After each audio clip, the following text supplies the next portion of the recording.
ಸಂಸತ್ತಿನಲ್ಲಿರುವ ಅಷ್ಟೂ ಸಂಸದರ ಎದುರು ತಲೆ ಎತ್ತಿ ಎದೆಯುಬ್ಬಿಸಿ ಚಹಾದಂತೆ ನೀರು ಹೀರುತ್ತಾ ಮಾತಾಡ್ತಾ ಇರುವ ಸಂಸದನನ್ನು ನೀವು ನಿನ್ನೆ ಟಿವಿ ಚಾನೆಲ್ಗಳಲ್ಲಿ ಮತ್ತು ಸೋಷಿಯಲ್ ಮೀಡಿಯಾದಲ್ಲಿ ನೋಡಿಯೇ ಇರ್ತೀರಿ. ನೀವು ಏನೇ ಟ್ರೋಲ್ ಮಾಡಿ, ಎಷ್ಟೇ ನಿಂದಿಸಿ, ಎಷ್ಟೇ ಬೈಗುಳ ಸುರಿಸಿ, ಎಷ್ಟೇ ಅಪಹಾಸ್ಯ ಮಾಡಿ, ಕೇಸು ದಾಖಲಿಸಿ, ಸಂಸತ್ ಸದಸ್ಯತ್ವವನ್ನೇ ರದ್ದು ಮಾಡುವ ಪ್ರಯತ್ನ ಮಾಡಿ. ಆದರೆ ನಾನು ಯಾರಿಗೂ ಬಗ್ಗಲ್ಲ, ಹೆದರಲ್ಲ.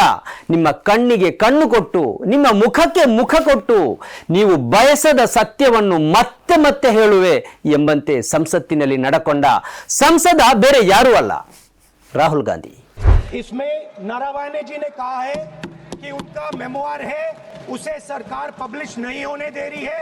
इसमें सब लिखा है और मैं सिर्फ इसमें से 5 लाइन पढ़ना चाहता हूं जिसमें नारावाने जी ने राजनाथ सिंह के बारे में और मोदी जी के बारे में बोला है. ವೀಕ್ಷಕರೇ, ಇದು ಎಡಿಟರ್ ಸ್ಪೀಕ್. ಪ್ರಧಾನಿ ನರೇಂದ್ರ ಮೋದಿ ಅವರ ಜನಪ್ರಿಯತೆಯ ಗ್ರಾಫ್ ದಿನೇ ದಿನೇ ಇಳಿತಾ ಇದೆ. ಅಮೆರಿಕದ ಅಧ್ಯಕ್ಷರಾಗಿ ಟ್ರಂಪ್ ಆಯ್ಕೆಯಾದ ಬಳಿಕ ಪ್ರಧಾನಿ ನರೇಂದ್ರ ಮೋದಿ ಅವರು ಪದೇ ಪದೇ ಅವಮಾನಕ್ಕೆ ಒಳಗಾಗ್ತಾ ಇದ್ದಾರೆ. ಭಾರತ ಏನ್ ಮಾಡಬೇಕು, ಯಾವ ನಿರ್ಧಾರ ತಾಳ್ಬೇಕು, ಎಲ್ಲಿಂದ ಯಾವುದನ್ನು ಆಮದು ಮಾಡಬೇಕು, ಯಾವುದನ್ನು ರಫ್ತು ಮಾಡಬೇಕು ಎಂಬುದನ್ನೆಲ್ಲ ಟ್ರಂಪ್ ನಿರ್ಧರಿಸ್ತಾ ಇದ್ದಾರೆ. ರಷ್ಯಾದಿಂದ ತೈಲ ಆಮದು ಮಾಡಿಕೊಳ್ಳಬಾರದು ಎಂದು ಅವರು ಧಮಕಿ ಹಾಕಿದ್ರು. ಭಾರತದಿಂದ ಆಮದಾಗುವ ವಸ್ತುಗಳಿಗೆ 25% ತೆರಿಗೆ ಹಾಕಿದ್ರು. ಕೆಲವು ವಸ್ತುಗಳಿಗೆ 50% ತೆರಿಗೆ ಹಾಕಿದ್ರು. ಇದೀಗ ಪ್ರಧಾನಿಯೊಂದಿಗೆ ಫೋನ್ ಮೂಲಕ ಮಾತಾಡಿ ಈ ತೆರಿಗೆಯನ್ನು 18%ಕ್ಕೆ ಇಳಿಸಿದ್ದೇನೆ ಎಂದು ಟ್ರಂಪ್ ಹೇಳಿದ್ದಾರೆ. ಇದಕ್ಕೆ ಪ್ರತಿಯಾಗಿ ಅಮೆರಿಕದಿಂದ ಆಮದು ಮಾಡಿಕೊಳ್ಳುವ ವಸ್ತುಗಳಿಗೆ ಭಾರತ ಶೂನ್ಯ ತೆರಿಗೆ ವಿಧಿಸಲಿದೆ ಎಂಬ ಸೂಚನೆ ನೀಡಿದ್ದಾರೆ. ಇನ್ನು ಭಾರತ ರಷ್ಯಾ ಕೊಡುವ ಕಡಿಮೆ ಬೆಲೆಯ ಕಚ್ಚಾ ತೈಲವನ್ನು ಖರೀದಿಸುವ ಹಾಗಿಲ್ಲ. ಇರಾನ್ಗೆ ಅಕ್ಕಿ ಕೊಟ್ಟು ಕಚ್ಚಾ ತೈಲವನ್ನು ಖರೀದಿಸುವ ಹಾಗಿಲ್ಲ. ಭಾರತ ಇನ್ನು ಅಮೆರಿಕ ಹೇಳಿದಂತೆ ವೆನಿಜುವೆಲಾದಿಂದ ತೈಲವನ್ನು ಖರೀದಿ ಮಾಡಬೇಕು. ಈ ಎಲ್ಲವನ್ನ ನಿರ್ಧರಿಸಿದ್ದು ಅಮೆರಿಕದ ಅಧ್ಯಕ್ಷ ಟ್ರಂಪ್. ಸೋಷಿಯಲ್ ಮೀಡಿಯಾದಲ್ಲಿ ಈ ಬಗ್ಗೆ ಅವರು ಬಹಿರಂಗವಾಗಿ ಘೋಷಣೆ ಮಾಡಿದ್ದಾರೆ. ಈ ವ್ಯಾಪಾರ ಒಪ್ಪಂದದ ಮಾಹಿತಿಯನ್ನು ಭಾರತದಲ್ಲಿರುವ ಅಮೆರಿಕದ ರಾಯಭಾರಿ ಸೆರ್ಜಿಯೋ ಗೋರ್ ಅವರು ದೃಢೀಕರಿಸಿದ್ದಾರೆ.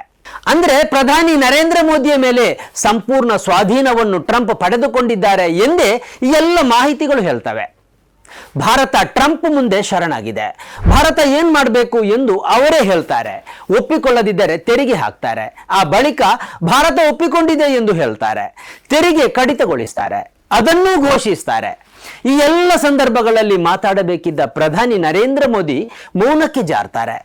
ಸ್ವಾಭಿಮಾನಿ ಸಾರ್ವಭೌಮ ರಾಷ್ಟ್ರವೊಂದರ ಪ್ರಧಾನಿ ಟ್ರಂಪ್ ಮುಂದೆ ಸಂಪೂರ್ಣ ಶರಣಾಗಿರುವಂತೆ ಕಾಣಿಸ್ತಾ ಇದೆ. ಈ ಮೊದಲು ಆಪರೇಷನ್ ಸಿಂಧೂರ್ ಸಮಯದಲ್ಲೂ ಟ್ರಂಪ್ ಭಾರತದ ಮೇಲೆ ಹತೋಟಿ ಸಾಧಿಸಿದವರಂತೆ ಮಾತಾಡಿದ್ರು. ಯುದ್ಧವನ್ನು ನಾನೇ ನಿಲ್ಲಿಸಿದೆ ಎಂದು ಪದೇ ಪದೇ ಹೇಳಿದ್ರು. ಯುದ್ಧ ನಿಲ್ಲಿಸದಿದ್ದರೆ ತೆರಿಗೆ ಹಾಕುವುದಾಗಿ ಬೆದರಿಕೆ ಹಾಕಿದೆ. ಅದಕ್ಕೆ ಭಯಪಟ್ಟು ಭಾರತ ಪಾಕಿಸ್ತಾನ ಯುದ್ಧ ಸ್ಥಗಿತಗೊಳಿಸುವುದಕ್ಕೆ ಒಪ್ಪಿಕೊಂಡಿತ್ತು ಎಂದು ಅವರು ಹೇಳಿದ್ರು. ಸದ್ಯ ಸಂಸತ್ತಿನಲ್ಲಿ ನೀರು ಹೀರುತ್ತಾ ಎದೆಯುಬ್ಬಿಸಿ ಮತ್ತು ಆಡಳಿತ ಪಕ್ಷದ ನಾಯಕರ ಕಣ್ಣಿಗೆ ಕಣ್ಣು ಕೊಟ್ಟು ಮಾತಾಡಿದ ರಾಹುಲ್ ಗಾಂಧಿಯವರ ಧೈರ್ಯ ಮತ್ತು ಕೆಚ್ಚೆದೆಯ ಮಾತುಗಳು ಎಲ್ಲರ ಚರ್ಚೆಯ ವಸ್ತುವಾಗಿದೆ. ಭಾರತದ ಸೇನಾಪಡೆಯ ವರಿಷ್ಠರಾಗಿದ್ದ ಎಂ ನರವಣೆ ಅವರ ಅಪ್ರಕಟಿತ ಪುಸ್ತಕದಲ್ಲಿ ಉಲ್ಲೇಖವಾಗಿರುವ ಸಂಗತಿಯನ್ನು ಎತ್ತಿಕೊಂಡು ರಾಹುಲ್ ಗಾಂಧಿ ಪಾರ್ಲಿಮೆಂಟ್ ಅಲ್ಲಿ ಆಡಿದ ಮಾತು ಮತ್ತು ಅವರ ಬಾಡಿ ಲ್ಯಾಂಗ್ವೇಜು ಕಾಂಗ್ರೆಸ್ಸೇತರ ಪಕ್ಷಗಳ ಬೆಂಬಲಿಗರನ್ನು ಆಕರ್ಷಿಸಿದೆ. 2020 ಆಗಸ್ಟ್ 31ರಂದು ರಾತ್ರಿ ಲಡಾಖ್ನ ರೆಚಿಂಗ್ಲಾ ಪ್ರದೇಶದಲ್ಲಿ ಭಾರತೀಯ ಸೇನಾ ನೆಲೆಗಳಿಂದ ಕೆಲವೇ 100 ಮೀಟರ್ಗಳಷ್ಟು ದೂರದವರೆಗೆ ಚೀನಾ ಪಡೆ ಒಳನುಗ್ಗಿ ಬಂದಾಗ ಸೇನಾ ವರಿಷ್ಠರಾಗಿದ್ದ ನರವಣೆ ಅವರು ರಕ್ಷಣಾ ಸಚಿವ ರಾಜನಾಥ್ ಸಿಂಗ್ ಅವರಿಗೆ ಕರೆ ಮಾಡಿದ್ರು. ಮುಂದೆ ಏನು ಕ್ರಮ ಕೈಗೊಳ್ಳಬೇಕು ಎಂಬ ತುರ್ತು ಸಂದೇಶವನ್ನು ಅವರು ನಿರೀಕ್ಷಿಸಿದ್ರು. ಪದೇ ಪದೇ ಕರೆ ಮಾಡಿದ್ರು. ಆದರೆ ಈ ಕರೆಗಳನ್ನು ಸ್ವೀಕರಿಸಿದ ರಕ್ಷಣಾ ಸಚಿವರು ಪ್ರಧಾನಿಯೊಂದಿಗೆ ಮಾತಾಡಿದ್ರು. ಹೀಗೆ 2 ಗಂಟೆ ಕಳೆದ ಬಳಿಕ ನಿಮಗೆ ಸೂಕ್ತವೆನಿಸಿದ್ದನ್ನು ಮಾಡಿ ಎಂದು ನರವಣೆ ಅವರಿಗೆ ತಿಳಿಸಲಾಯಿತು. ನಿಜವಾಗಿ ಪ್ರಧಾನಿಯಿಂದ ಸ್ಪಷ್ಟ ನಿರ್ದೇಶನ ಸಿಗಬೇಕಿತ್ತು. ಏನು ಮಾಡಬೇಕು ಎಂದು ಅವರು ಹೇಳಬೇಕಿತ್ತು. ಆದರೆ ಅವರು ಹೊಣೆಗಾರಿಕೆಯಿಂದ ನುಣುಚಿಕೊಂಡ್ರು. ನಿರ್ಣಾಯಕ ನಾಯಕತ್ವ ಅಗತ್ಯವಿದ್ದ ಕ್ಷಣದಲ್ಲಿ ಪ್ರಧಾನಿ ನಿರ್ಧಾರ ತೆಗೆದುಕೊಳ್ಳುವುದನ್ನು ತಪ್ಪಿಸಿಕೊಂಡ್ರು. ಇಂತಹ ಅಂಶವನ್ನು ನರವಣೆ ಅವರು ತಮ್ಮ ಆತ್ಮಚರಿತ್ರೆಯಲ್ಲಿ ಉಲ್ಲೇಖಿಸಿದ್ದಾರೆ ಎಂದು ರಾಹುಲ್ ಗಾಂಧಿ ಪಾರ್ಲಿಮೆಂಟ್ ಅಲ್ಲಿ ಹೇಳಲು ಪ್ರಾರಂಭಿಸಿದಂತೆಯೇ ಆಡಳಿತ ಪಕ್ಷ ಅದಕ್ಕೆ ಅಡ್ಡಿಪಡಿಸಿತು. ಅಮಿತ್ ಶಾ ಕೆರಳಿ ಕೆಂಡವಾದರು. ರಾಜನಾಥ್ ಸಿಂಗ್ ಕೂಡ ಏರಿದ ಧ್ವನಿಯಲ್ಲಿ ಮಾತಾಡಿದ್ರು. ಆದರೆ ರಾಹುಲ್ ಗಾಂಧಿ ಮಾತ್ರ ತನ್ನ ಎಂದಿನ ಗಟ್ಟಿ ಧ್ವನಿ ಮತ್ತು ಕಣ್ಣಿಗೆ ಕಣ್ಣು ಕೊಟ್ಟು ಮಾತಾಡುವ ಶೈಲಿಯಿಂದ ಒಂದಿನಿತೂ ಹಿಂಜರಿಯಲಿಲ್ಲ. काम करिए, आप मुझे बता दीजिए क्या कहना है मुझे।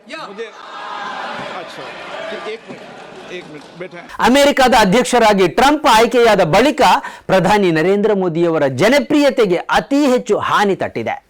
ತಾನು ಹೇಳಿದಂತೆ ಕೇಳುವ ಪ್ರಧಾನಿ ಎಂಬ ರೀತಿಯಲ್ಲಿ ನರೇಂದ್ರ ಮೋದಿ ಅವರನ್ನು ಟ್ರಂಪ್ ಟ್ರೀಟ್ ಮಾಡ್ತಾ ಇದ್ದಾರೆ. ಸೋಷಿಯಲ್ ಮೀಡಿಯಾದಲ್ಲಿ ಅವಮಾನಿಸ್ತಾ ಇದ್ದಾರೆ. ಎಲ್ಲಿಯವರೆಗೆ ಅವರು ಧಮಕಿ ಹಾಕ್ತಾ ಇದ್ದಾರಂದ್ರೆ ಅಗ್ಗದ ದರದಲ್ಲಿ ಭಾರತಕ್ಕೆ ತೈಲ ಒದಗಿಸ್ತಾ ಇದ್ದ ರಷ್ಯಾ ಮತ್ತು ಇರಾನ್ ಅನ್ನು ಕೂಡ ಭಾರತ ಕಳಕೊಳ್ಬೇಕಾಯ್ತು. ಅಮೆರಿಕದಿಂದಲೇ ತೈಲವನ್ನು ಖರೀದಿಸಬೇಕಾಯಿತು. F-16 ಫೈಲಲ್ಲಿರುವ ನರೇಂದ್ರ ಮೋದಿ ಅವರ ಹೆಸರನ್ನು ಇದೀಗ ಅಮೆರಿಕದ ನ್ಯಾಯಾಂಗ ಇಲಾಖೆ ಬಿಡುಗಡೆಗೊಳಿಸಿದೆ. ಯಾವುದಕ್ಕೂ ಪ್ರಧಾನಿ ಮಾತಾಡ್ತಾ ಇಲ್ಲ. ಇದೇ ವೇಳೆ ಸಂಸತ್ತಿನಲ್ಲಿ ಮತ್ತು ಅದರ ಹೊರಗೆ ರಾಹುಲ್ ಗಾಂಧಿ ತನ್ನ ಮಾತು ಮತ್ತು ಬಾಡಿ ಲ್ಯಾಂಗ್ವೇಜಿನಿಂದ ಮಿಂಚುತ್ತಾ ಇದ್ದಾರೆ. ಅವರ ಧೈರ್ಯ ಎಲ್ಲೆಡೆ ಚರ್ಚೆಗೆ ಒಳಗಾಗ್ತಾ ಇದೆ.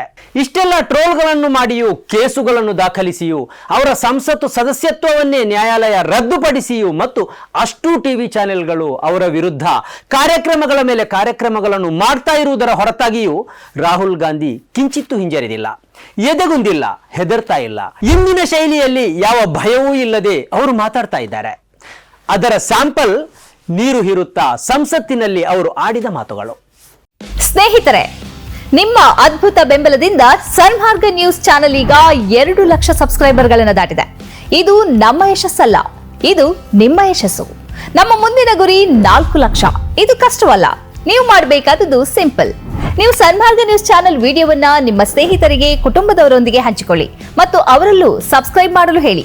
ನೀವು ಶಕ್ತಿಯನ್ನು ಕೊಡಿ, ನಾವು ನಿಖರ ಸುದ್ದಿ ಕೊಡ್ತೇವೆ. ಧನ್ಯವಾದಗಳು.